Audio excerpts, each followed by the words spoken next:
یہ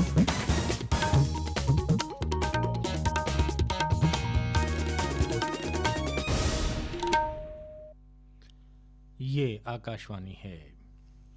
اب آپ واجد اللہ خان سے علاقائی خبریں سنیے۔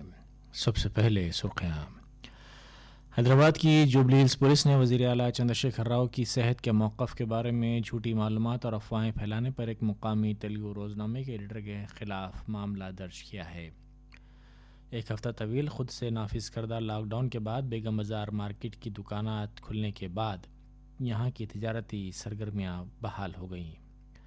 اے پی میں 13 جولائی سے اسکولز کھول دیے جائیں گے اور چین نے کارپس کمانڈرز کے اجلاس کے بعد گلوان وادی کا تخلیہ شروع کر دیا ہے، فوجی ذرائع نے یہ بات بتائی۔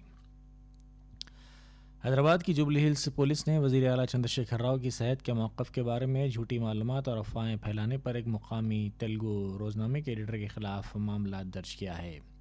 جوبلی ہلز پولیس اسٹیشن کے رحمت نگر کے رہنے والے محمد الیاس کی شکایت کے بعد یہ معاملہ درج کیا گیا۔ اپنی شکایت میں الیاس نے کہا کہ اس اخبار نے وزیر اعلیٰ چندر شیکھر راؤ کی صحت سے متعلق جھوٹی خبر شائع کی، جس کے نتیجے میں ریاست میں افواہیں اور نامناسب باتیں ہونے لگیں۔ انہوں نے مطالبہ کیا کہ پبلیکیشن اور ایڈیٹر کے خلاف کارروائی کی جائے گی۔ اس شکایت کی بنیاد پر جوبلی ہلز پولیس نے اس مقامی اخبار کے ایڈیٹر وینکٹیشور راؤ کے خلاف تعزیرات ہند کی دفعہ 505 افواہیں اور غلط معلومات کی اشاعت اور ڈیزاسٹر مینجمنٹ ایکٹ کی دفعہ کے تحت ایک معاملہ درج کیا ہے۔ پیر کی صبح اس ایڈیٹر کو پوچھ تاچھ کے لیے پولیس اسٹیشن طلب کیا گیا۔ سنگاریڈی ضلع کی ایک خاتون کونسلر کی پیر کو کووڈ-19 سے موت ہو گئی۔ سنگاریڈی بلدیہ کی کونسلر کی موت حکومت کی جانب سے چلائے جانے والے حیدرآباد کے گاندھی ہاسپٹل میں ہوئی۔ ریاست میں کرونا وائرس سے مرنے والی وہ پہلی عوامی نمائندہ ہے۔ ان کا بیٹا بھی کووڈ-19 سے مثبت پایا گیا اور فی الحال حیدرآباد کے ایک دواخانے میں زیر علاج ہے۔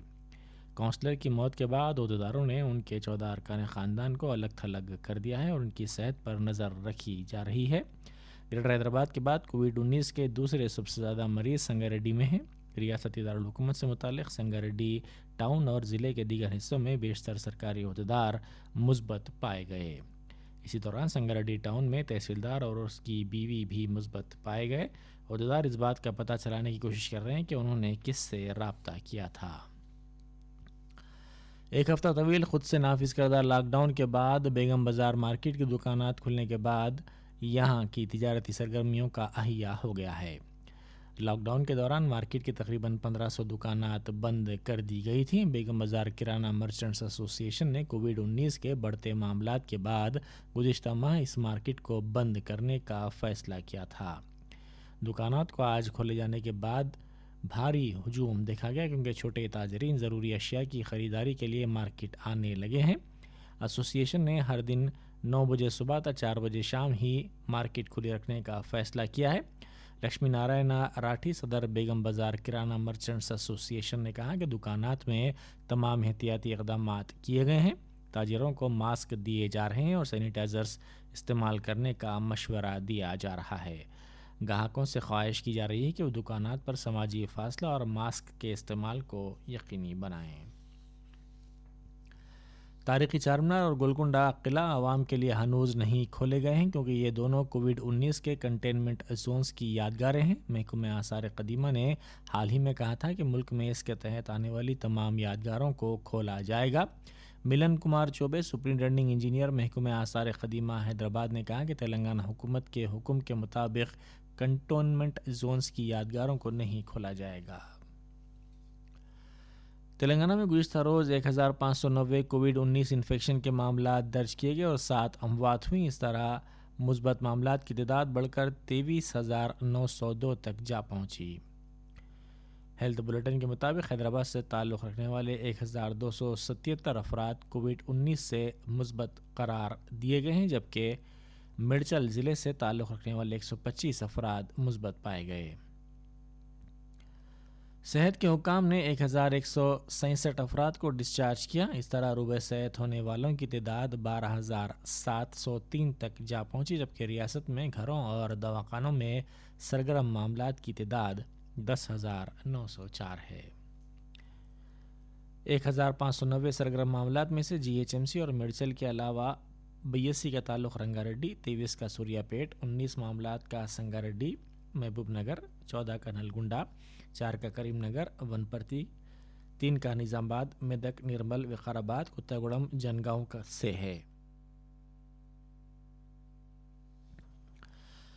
کووڈ-19 کی تشخیص کے لیے حاصل کیے جانے والے نمونوں کو غیر مرکوز کرنے اور حیدرآباد و اس کے اطراف بیشتر سرکاری لیبز کے جمع شدہ نمونوں کو کم کرنے کی کوشش میں ڈائریکٹر صحت عامہ و خاندانی بہبود نے اضلاع میں 7 اضافی جانچ کے مراکز کی نشاندہی کی ہے۔ کووڈ-19 کی جانچ اب نظام آباد، گدوال، کتا گڑم، کریم نگر، سوریا پیٹ، آصف آباد اور میدک کے سرکاری اسپتالوں میں بھی کی جائے گی، جس سے GHMC کے علاقوں کے سرکاری لیبز میں مشتبہ مریضوں کے لعاب کے زائد نمونوں کے چیلنج کو کم کیا جا سکتا ہے۔ رچاکنڈا پولیس کے 7 عہدیدار جو کووڈ-19 سے روبہ صحت ہوئے آج ڈیوٹی پر رجوع بکار ہو گئے۔ ان کے ساتھیوں نے کرونا کے ان فاتحین کے بڑے پیمانے پر استقبال کیا۔ ان میں Sudheer Krishna inspector Balapur, Sri Devi inspector communications, Raju assistant sub inspector, Anil Kumar armed reserve head constable, Sheikh Maulana یادگیر گنٹا constable, Ganesh اور سندیپ ملکاج گیری و میڑی پلی کے کانسٹیبلز شامل ہیں۔ اے پی میں 13 جولائی سے اسکولز کھول دیے جائیں گے۔ یہ اسکولز ہفتے میں ایک دن پرائمری کے لیے 1 مرتبہ، اپر پرائمری و ہائی اسکولز کے لیے ہفتے میں 2 مرتبہ کھولے جائیں گے۔ وی چنا ویرا بھدروڈو کمشنر اسکولی تعلیم نے کووڈ-19 کے پیش نظر اس سلسلے میں آج احکام جاری کیے۔ یہ آکاشوانی ہے۔ چین نے کارپس کمانڈرز کے اجلاس کے بعد گلوان وادی کا تخلیہ شروع کر دیا ہے۔ فوجی ذرائع نے یہ بات بتائی۔ چینی فورسز نے پیٹرولنگ پوائنٹ 14 کے خیموں اور عمارتوں کا تخلیہ شروع کر دیا ہے۔ مرکزی حکومت نے آج کہا ہے کہ ملک میں تاحال کورونا سے متاثر جملہ 4,24,433 افراد روبہ صحت ہوئے ہیں۔ گزشتہ 24 گھنٹوں میں کووڈ-19 سے 15,350 افراد روبہ صحت ہوئے۔ اس طرح روبہ صحت ہونے والوں کی شرح 60.85% ہو گئی ہے۔ صحت و خاندانی بہبود کی وزارت نے کہا کہ گزشتہ 24 گھنٹوں کے دوران ملک میں کووڈ-19 کے 24,248 نئے معاملات درج کیے گئے ہیں۔ ایک ہی دن میں ملک بھر میں 425 اموات ہوئیں۔ اس طرح یہ تعداد بڑھ کر 19,693 تک جا پہنچی ہے۔ موجودہ طور پر ملک میں سرگرم کرونا معاملات 2,53,287 ہیں۔ ایئر انڈیا 11 تا 19 جولائی وندے بھارت مشن کے تحت امریکہ اور ہندوستان کے درمیان 36 طیارے چلائے گا۔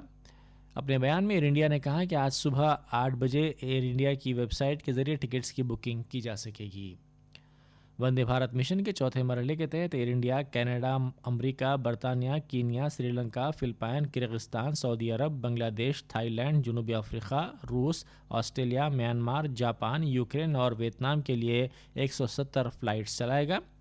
ہندوستان نے ملک بھر میں کرونا وائرس لاک ڈاؤن کے باعث 2 ماہ کے وقفے کے بعد 25 مئی سے گھریلو طیاروں کا احیا کیا تھا، تاہم بین الاقوامی فضائی سفر معطل کیا گیا ہے۔ ہوابازی کے نگران ڈائریکٹوریٹ جنرل شہری ہوابازی نے اعلان کیا کہ 31 جولائی تک ہندوستان سے اور ہندوستان کے لیے فضائی سفر معطل رہے گا۔ Central board of secondary education CBSE نے جاریہ سال اگست تا نومبر ورچوئل طریقہ کار کے مطابق پہلے مرحلے میں اس کے ملحقہ اسکولز اور اساتذہ کے ساتھ ساتھ طلباء کے لیے مفت جامع تربیتی پروگرام کے آغاز کے لیے فیس بک کے ساتھ اشتراک کیا ہے۔ اس پروگرام میں ڈیجیٹل سیفٹی اور آن لائن کی بہتری پر حقائق پر مبنی طلباء کی تربیت اور اساتذہ کی تربیت کا احاطہ کیا جائے گا۔ یہ تربیتی پروگرام 3 ہفتوں پر مشتمل ہوگا، جس میں 10,000 اساتذہ کو تربیت دی جائے گی، جبکہ 10,000 طلباء کو ڈیجیٹل سلامتی اور بہتری کی ٹریننگ دی جائے گی۔ آخر میں اس بلیٹن کی خاص خبریں ایک مرتبہ پھر سن لیجیے۔ حیدرآباد کی جوبلی ہلز پولیس نے وزیر اعلیٰ چندر شیکھر راؤ کی صحت کے موقف کے بارے میں جھوٹی معلومات اور افواہیں پھیلانے پر ایک مقامی تیلگو روزنامے کے ایڈیٹر کے خلاف معاملہ درج کر لیا ہے۔ ایک ہفتہ طویل خود سے نافذ کردہ لاک ڈاؤن کے بعد بیگم بازار مارکیٹ کے دکانات کھلنے کے بعد یہاں کی تجارتی سرگرمیوں کا احیا کر دیا گیا ہے۔ آندھرا پردیش میں 13 جولائی سے اسکولز دوبارہ کھول دیے جائیں گے اور چین نے کارپس کمانڈرز کے اجلاس کے بعد گلوان وادی کا تخلیہ شروع کر دیا ہے۔ فوجی ذرائع نے یہ بات بتائی۔ اسی کے ساتھ ہی آکاشوانی حیدرآباد سے اردو میں علاقائی خبریں یہیں ختم ہوئیں۔